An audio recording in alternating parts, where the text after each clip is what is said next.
Good morning. For those who do not know me, I'm Dave Otrosky. I'm the plant manager here at North Omaha Station. Before we begin the ceremony this morning, Tim asked me to give a short safety briefing of the plant. Location of the nearest fire extinguisher is outside that door, right next to the coat closet. The location of the exits are out that door to the left or out that door to the right. Location of the nearest AED is down the long service building hallway, about halfway down to the left. The location of the nearest first aid kit is outside that door at the receptionist's desk. Location of the nearest tornado shelter, hopefully we will not need that today, but it's in the short hallway between the machinist shop and the main plant off to the right. Follow one of the plant staff and we'll lead you there. Location of the restrooms are out that door to the right. Reminder, do not use an elevator in case of fire. And if we have an emergency, I will let the shift supervisor know so that he can notify emergency personnel. At this time, I'll turn it over to our president, Tim Berkman. Thanks, Dave. Appreciate it. Thank you. Good morning, everybody. I have to remind the team I need at least 14 or 16 font, so I can't read it down on the book here, so I'll read it up here. But good morning. It's an honor today to pay tribute to 18 heroic OPPD employees who gave their life in the line of duty. Among them are linemen, substation operators, electricians, cable splicers, and a transportation mechanic. We also honor their fellow employees, some of who took extraordinary measures in their rescue attempts.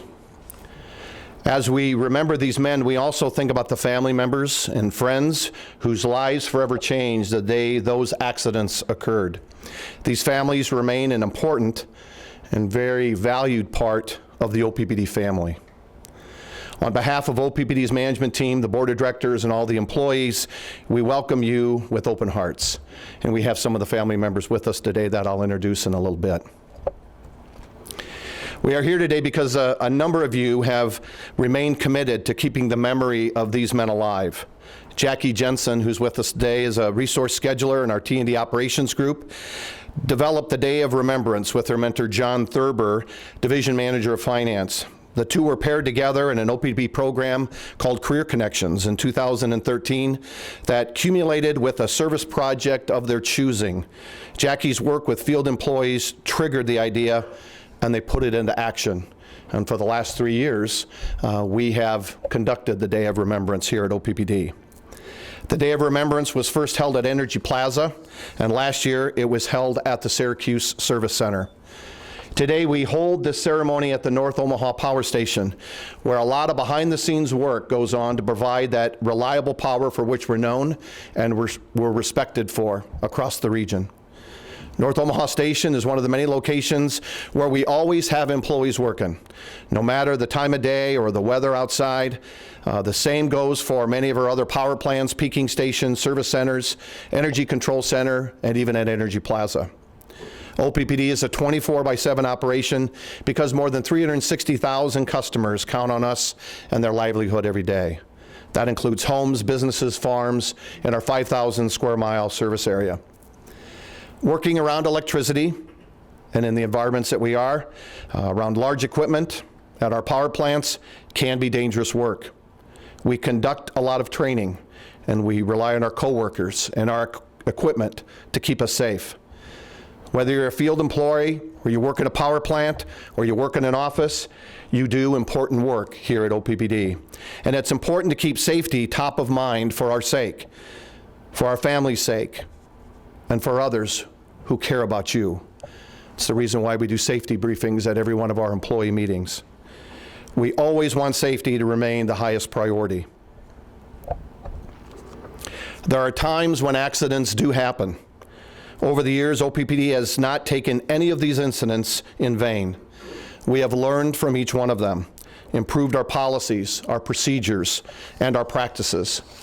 Personal equipment has improved, safety standards are higher, and training methods are better. We want to ensure that all employees have the knowledge, skill, and desire to be free from injury, on the job, on the road, and even at home. for our sake and for the sake of our families and our friends. This year, we're embarking in one of the safest years in OPPD's history. North Omaha Station, who put together a safety improvement plan, is seeing an improved safety culture. And we'll see, my guess is, significant improvements in 2016 because of the work that many of you are doing around that. And we appreciate that. Those improvements are necessary. What I'd like to do now is to read the names. Over the last several years, we've read the names of the employees that we're going to be honoring today. But today, I want to share a little bit about their story, if you wouldn't mind, because I think it drives that kind of personal knowledge about what they did at OPPD and how they died at OPPD. The first employee is Ed Runka. He died on April 16, 1946, while working on a 7,600-volt line in Bellevue, Nebraska. He was attempting to fasten his safety belt when he made contact with the line. He was 56 years old, with 26 years at OPPD at the time of his death. He was survived by his mother, 2 brothers, and 5 sisters. Herschel Lunsford. He died on April 17, 1947, as a result of an electrocution he sustained while straightening a pole in the 66 kV line near 108th and Blondo in Omaha, Nebraska. Cotton, as he was known, was 40 years old with 19 years at OPPD. According to the May 1947 flash, Cotton's ability and judgment were highly respected by his men, and he held complete confidence of his supervisors. His foremanship was of the highest character. 17 years earlier, when Cotton had only 2 years with the company, he received a medal for saving the life of a fellow employee who had suffered electrical shock. He was survived by his wife, Geraldine, and 2 sons, Gene and Dennis. Arthur Packeser. Arthur died on February 25, 1948, from injuries sustained in a 35-foot fall when the pole he and a coworker were on broke off near the base. The coworker, Bert Christensen, was hospitalized with several fractures.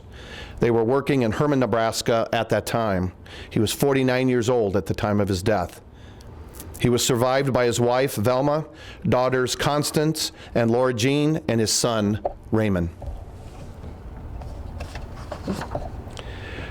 Wesley Hicks.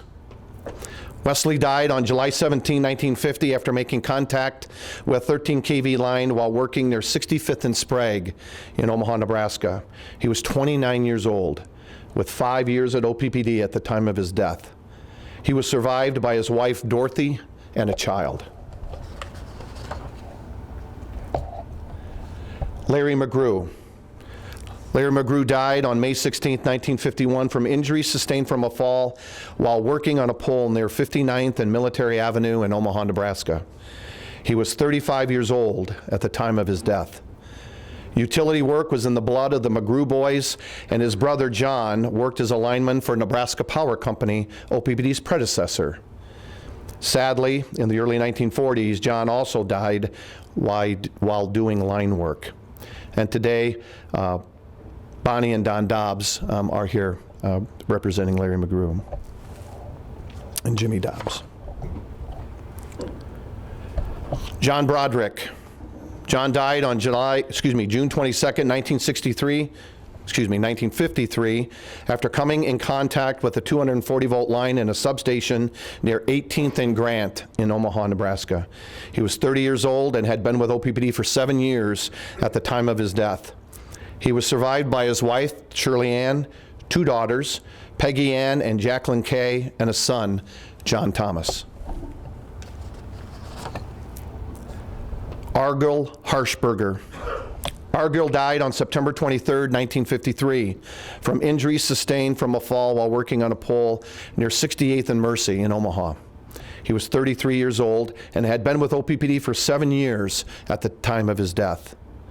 During World War II, while stationed as a cook on board the USS Nevada, Mr. Harshberger was injured when the ship was damaged by enemy gunfire and suffered a direct hit by a kamikaze plane off the coast of Okinawa. He was survived by his wife Pat, his son Daniel, and twins Bradley and Cindy. Lawrence Wood. Lawrence died on June 20th, 1964 from injuries sustained from a fall after coming into contact with an 8,000-volt line atop a cable terminal pole near 87th and Capitol in Omaha, Nebraska. He was part of a restoration effort from a storm that, at that time, was billed as the worst storm in OPPD's history with sustained winds of over 95 miles per hour. He was 34 years old and had 11 years with OPPD at the time of his death. After his first year, Mr. Wood served a 4-year enlistment in the U.S. Navy before returning to OPPD as a groundman helper. He was survived by his wife, Jean, his son, Bill, his mother, and 2 sisters. Mervyn Stengel. Mervyn died on September 7th, 1965 after making contact with a line on which he was working near 91st and Charles in Omaha, Nebraska. He was working as part of a 3-man crew responding to a storm that resulted in heavy flooding throughout the Omaha metro area. Casey, as he was known around the district, was 34 years old and had 11 years with OPPD at the time of his death. Prior to coming to OPPD, Casey served in the United States Marine Corps and served in the Korean War. He was survived by his wife Rita, his daughter Mary Beth, and his sons Wayne, Stephen, and Timothy. Son Wayne Stengel followed his father's footsteps at OPPD, eventually retiring in 2013 as a field supervisor in T&D operations after 38 years. Dwayne Wilson. Dwayne died on July 22nd, 1968, from injuries sustained when a pole he was helping to remove toppled.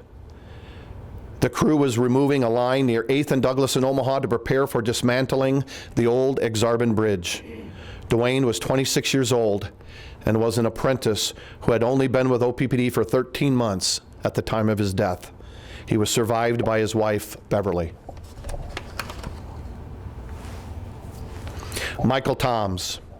Michael was electrocuted on July 10th, 1974 while working on a transformer near Elmwood, Nebraska. Michael was 29 years old, had been with OPPD for 5 years at the time of his death. He was also a veteran of the United States military. He was survived by his parents, grandparents, and his sister. Michael Formanak. Michael died on January 19th, 1981, after making contact with a live circuit while working on a pad mount transformer on the west edge of Elkhorn. Michael was 36 years old, had been with OPPD for 12 years at the time of his death. He was survived by his wife Carol and sons Jason and Alan, his parents, 4 brothers, and 1 sister. Walter Pond. Walter Pond died on January 7th, 1983, from injuries received during an underground vault explosion just west of 16th and Harney in Omaha, Nebraska. Fellow employee Steve Slatton was also with him in the vault and recovered from his injuries. Walt was 56 years old and had been with OPPD for 30 years at the time of his death. Walt was known as an expert splicer. He trained OPPD apprentices and even worked with cable manufacturers to ensure OPPD had the best materials possible. He was survived by his wife Kathleen, daughters Diana and Mary Ann, 5 brothers, 6 sisters, and 3 grandchildren. This is a picture in the Flash magazine of Walter Pond, essentially showing how he was connecting a new street light lamp back in October of 1950. Jimmy Dobbs. Attending today are both Bonnie and Don Dobbs, cousins of Jimmy. Thank you very much for being here. Jimmy died on May 4th, 1988, resulting from an electrocution that occurred while he was relocating a power line for a highway project southwest of Ashland along Highway 6. Jimmy was 40 years old and had been with OPPD for 14 years at the time of his death. Some quotes I'm going to read from his supervisor. He was the kind of person who picked people up when they were a little down. said Jack Finney, field supervisor at Louisville. He also said, "I know I speak for all the people here when I say he was everyone's friend, on or off the job." He was survived by his wife, Daylene, daughters Anne Marie and Carolyn, his mother, 2 brothers, and 3 sisters. Paul Neiman. Paul died on June 19, 1989, from injuries sustained during a ground vault accident in downtown Omaha. Fellow splicers Frank Dwornicki and Carla Fitzpatrick were also injured in the accident. Paul was 46 years old and had been with OPPD for 19 years. Paul was survived by his wife, Joyce, and his daughter, Charity. Christopher Merrill. Christopher died on February 23, 1990, as a result of an electrocution that occurred while he was working near 23rd and Gregg Road in Bellevue, Nebraska. Chris was 29 years old and had been with OPPD for 2 years. According to Jerry Krause, the division manager of electric operations at the time, Chris was an exemplary employee and a perfect example of the type of person you like to have working for you. Chris was survived by his parents, 4 brothers, and 6 sisters. And I believe Chris' dad used to work for NPPD. I think OPPD originally and then NPPD. Kenneth Kitchen. Attending today is Cindy Kitchen. Cindy, thank you very much for attending. Ken died on December 27, 2000, after he was struck by a vehicle alongside West Dodge Road while helping another vehicle clear debris from underneath their vehicle, their car. Ken was 53 years old at the time of his death. He had been with OPPD for 26 years, and he was a great advocate of our Power Drive program. If I remember correctly, he was incredibly active and worked many of those events early on in the Power Drive days. He's survived by his wife Cindy, who's with us again, son Josh, daughter Jennifer, and his parents and brother and 2 sisters. Michael Johnson. Michael died on December 10, 2002, from injuries sustained when he fell from a pole on which he was working. Michael was 37 years old and had been with the district for 1 year. He was a 20-year member of the Ashland Fire Department and had been recently elected assistant chief.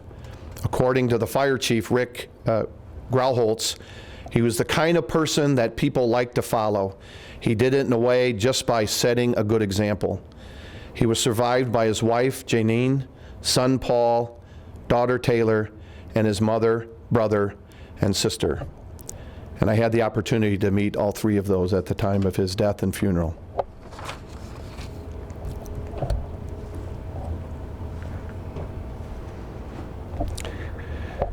We have kept these men in our memories and their families in our thoughts and our prayers. And by honoring and bringing attention to them, we are reminding everyone of the reason for our focus on safety. Thank you for taking the time today for us to be here to honor these men who gave their ultimate sacrifice and for being part of the OPPD family. Thank you very much for attending.